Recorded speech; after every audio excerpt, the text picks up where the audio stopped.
The fourth and final class of macromolecules in the human body are the nucleotides, and a subset of nucleotide is ATP. Now, the two major products that result from nucleotides combining together are called nucleic acids. So we have deoxyribonucleic acid and we have ribonucleic acid. One's DNA, one's RNA.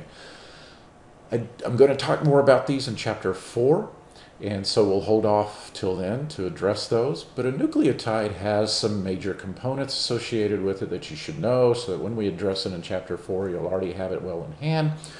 A nucleotide has a nitrogenous base. These can be have single or double carbon nitrogen rings. The second component is a sugar group, a 5-carbon sugar group.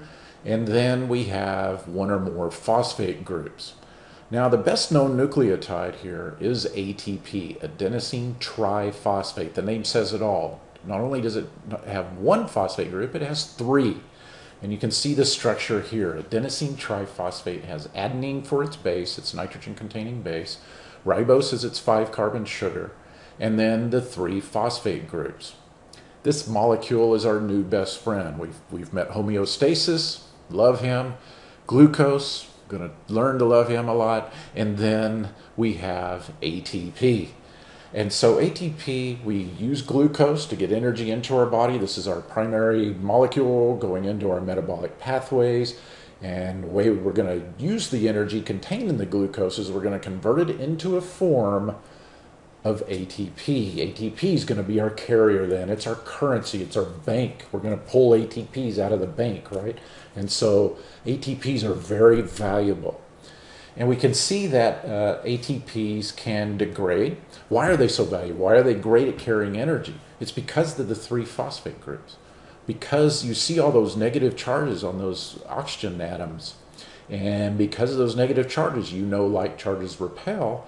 And so we've got a very spastic molecule. And so you know that when a molecule is unstable, it's very energetic. And that's what ATP is. It carries a lot of energy until it loses one of the phosphate groups. Still a little bit rickety, but it's much more stable with only 2 phosphate groups, let me say that right, and that's called adenosine diphosphate, or ADP.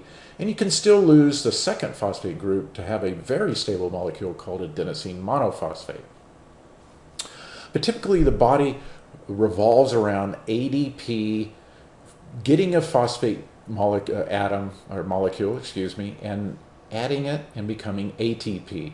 And then ATP being utilized, broken down, hydrolyzed, to forming ADP. This is a common feature in the cell cycle. Okay, so what I want you to understand in this particular cycle on the slide here is that phosphate groups are transferred to ADP to form ATP, and then they're hydrolyzed off ATP and then used to transfer energy to perhaps another molecule. We'll be talking about this a lot more in chapter 3 and for the rest of the semester. Okay, so you should understand that the cells maintain quite a bit of ADP and just a smidgen of ATP, enough for about 10 to 15 seconds of activity. So if you want to be a sprinter, you're going to use up all the ATP that's resident in your cells right now in about 10 seconds. And you have to figure out a way to generate more ATP from ADP in a hurry. And fortunately, our body is quite exquisite in being able to conduct that activity. This is a great summary slide. I love this slide. It shows you the 4 different classes of macromolecules. We have the carbs, we have monosaccharides, disaccharides, polysaccharides. We've got the lipids that are forming from triglycerides. We also have phospholipids. We also have sterols. So they're not listed there. Just remember to add those in. Proteins that are made up of amino acids.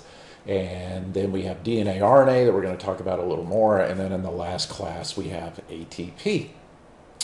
We'll see you for chapter 3.